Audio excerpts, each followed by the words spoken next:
கிறிஸ்துவோடு நாம் லந்து கால தியானங்கள் 34. வேதம் எஸ்தரின் சரித்திரம். எஸ்தரிடமிருந்து 3 காரியங்களை நாம் கற்றுக்கொள்ளலாம்.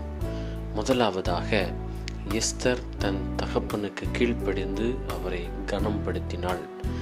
இரண்டாவதாக, எஸ்தர் தேவனுக்கு பயந்து ஆபத்திலே அவரை நோக்கி கூப்பிட்டார்.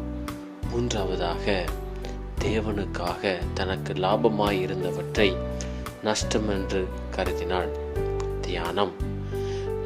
முதலாவதாக, எஸ்தர் தன் தகப்பனுக்கு கீழ்ப்படிந்திருந்தாள் என்று சொல்லி நாம் பார்க்கிறோம்.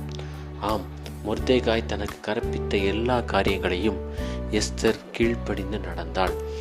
எஸ்தர் மொர்தெகாயை தன் தகப்பனாய் ஏற்றுக்கொண்டு அவரோடு அன்பாய் இருந்தது மட்டுமல்லாமல், தனக்கு ராஜ மேன்மை கிடைத்த போதிலும் மொர்தெகாயை கருத்துடன் அவர் கூறுவதை கேட்டு அவருக்கு பயந்து நடந்து வந்தார் என்று சொல்லி நாம் பார்க்கிறோம். இது நம்மில் பலரும் பல நேரங்களில் பெரிய பதவி கிடைத்துவிட்டாலும், ஆசிகள் கிடைத்துவிட்டாலும், நம்முடைய பெற்றோர்களையும் முதியவர்களையும் நமக்கு மேலானவர்களையும் மதிக்காமல் நாம் செய்வது சரி என்று சொல்லி வாழ்ந்து வருகின்றோம். அப்படிப்பட்ட குணங்களை மாற்றி நாமும் எஸ்தரை போல தாழ்மையுடன் கீழ்ப்படிந்து நம்மை விட பெரியவர்களுக்கும் நம்முடைய பெற்றோர்களுக்கும் மதிப்பு கொடுத்து தேவ அன்பினால் அவர்களை நாம் மகிழ்விக்க வேண்டும். இரண்டாவதாக, எஸ்தர் ஆபத்து காலத்தில் கர்த்தரை நோக்கி கூப்பிட்டாள். ஆம், ஆபத்து காலத்திலே எஸ்தரும் அவளோடு இருந்த தாதிமாரும் உபவாசம் இருந்து அதன் பின்பதாக ராஜாவை சந்திப்பேன் என்று சொன்னாள். எஸ்தர் நினைத்திருந்தால் ராஜாவை நேரடியாக சந்தித்திருக்கலாம். ஆனால் எஸ்தர் அப்படி செய்யவில்லை. அவர் முழங்காலில் நின்று தேவனை நோக்கி பார்த்து உபவாசம் இருந்து ஜெபித்து தன்னுடைய தேவைகளை தன்னுடைய ஆபத்து காலத்தில் தேவனையே முழுவதுமாய் சார்ந்திருந்தார். இன்று நம்மில் பலர் பல வேளைகளில் பல விதமான ஆபத்து சூழ்நிலைகள் ஏற்படும் பொழுது எத்தனையோ விதமான மனிதர்களை நாம் பார்க்கிறோம். பிற மதஸ்தர்களை நாம் நோக்கி பார்க்கின்றோம். தேவனை எல்லாரையும் பார்த்து முடித்த என்பதாக கடைசியில் தேவனை நோக்கி மன்றாடுகிறோம்.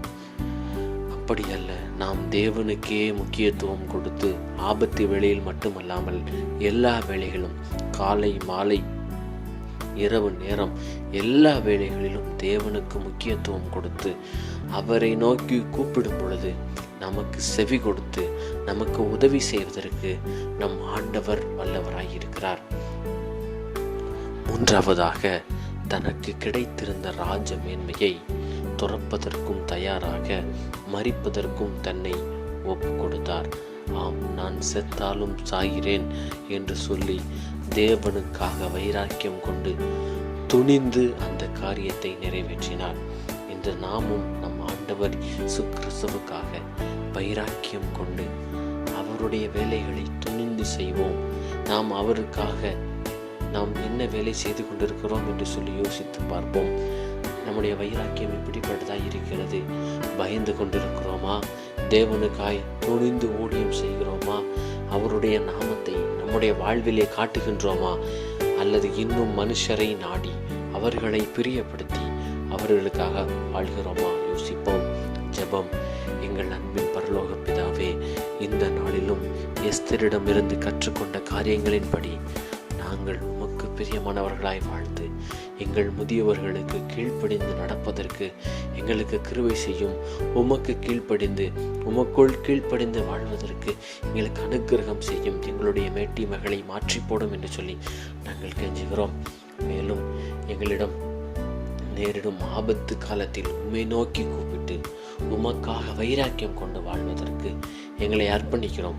தேவரீர் தாமே எங்களை எடுத்து உம்முடைய பாத்திரமாய் வணைந்து உமக்கென்று பயன்படுத்தும். பிதா, குமாரன், பரிசுத்த ஆவியின் நாமத்தினாலே ஆமென்.